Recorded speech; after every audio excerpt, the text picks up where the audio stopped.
Assalamualaikum warahmatullahi wabarakatuh.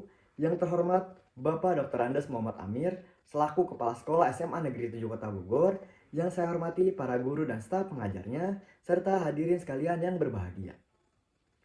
Marilah kita panjatkan puji dan syukur atas nikmat Allah Subhanahu wa taala yang telah diberikan kita sehingga kita bisa bertemu dan berkumpul di kesempatan hari ini. Dalam kesempatan kali ini saya diperkenankan untuk menjelaskan pidato tentang kecanduan gadget pada usia anak-anak hingga usia remaja. Hadirin sekalian, tidak dapat dipungkiri bahwa gadget dan juga teknologi telah membawa banyak sekali informasi ataupun dampak manfaatnya kepada kehidupan kita. Dalam kehidupan sehari-hari, seperti mencari informasi, mendapatkan komunikasi yang tanpa batas, dan juga mendapatkan ilmu pengetahuan secara daring, itu adalah beberapa contoh sisi positifnya.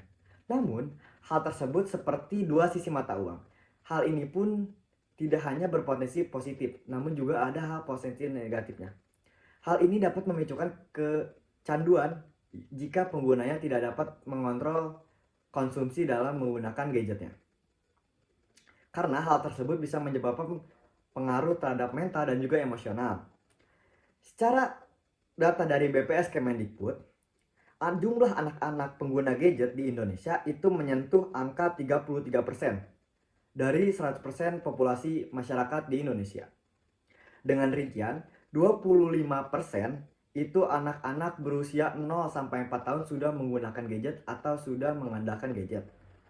Dan 52%-nya itu anak-anak yang berusia 5 sampai 6 tahun. Hal tersebut dapat memicu kecanduan gadget pada anak-anak usia belia sampai usia 6 tahun ataupun hingga remaja. Fenomena ini semakin terpengaruh di era digital ini. Menurut Komisi Perlindungan Anak Indonesia, lebih dari 71% anak-anak usia sekolah sudah memiliki gadget dan memakainya dalam porsi yang berlebih. Dalam hal berlebih itu seharinya bisa mendapat 79% untuk anak-anak menggunakan gadget. Dampak negatifnya itu bisa mengganggu dalam kesehatan fisik seperti menatap layar terlalu lama, itu juga menjadi sakit kepala atau gangguan tidur. Lalu dampak yang kedua itu adalah kesehatan mental. Anak-anak remaja yang kecanduan gadget justru cenderung menjadi pribadi yang tertutup, menyendiri atau introvert.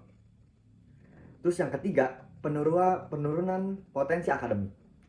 Waktu yang seharusnya digunakan untuk belajar itu bakal sering digunakan untuk bermain gadget seperti main Mobile Legends atau main sosial media, liatin scroll TikTok, itu banyak banget.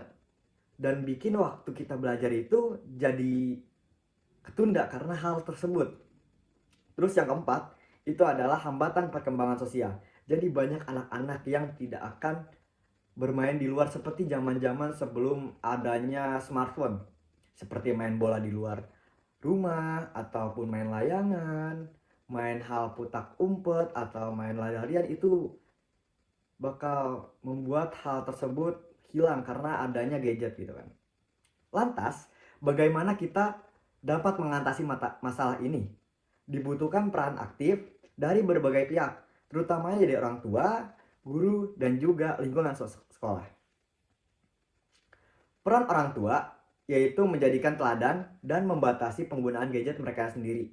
Jadi seperti cara kita untuk berkumpul bersama di ruang tengah atau menonton televisi bersama, itu adalah salah satu contoh untuk mengurangi dampak penggunaan gadget.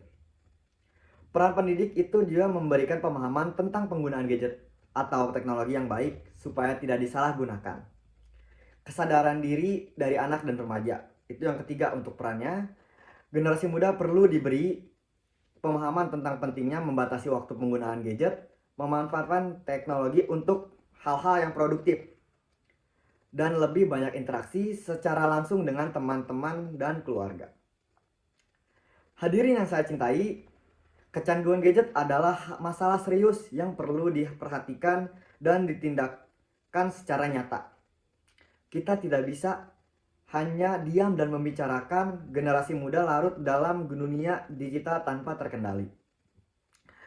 Tanggung jawab ini ada di pundak kita semua nih.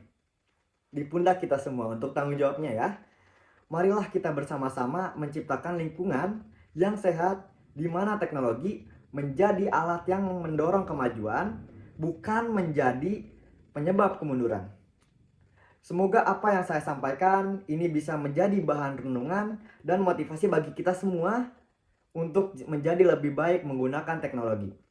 Wabillahi taufiq walhidayah. Wassalamualaikum warahmatullahi wabarakatuh.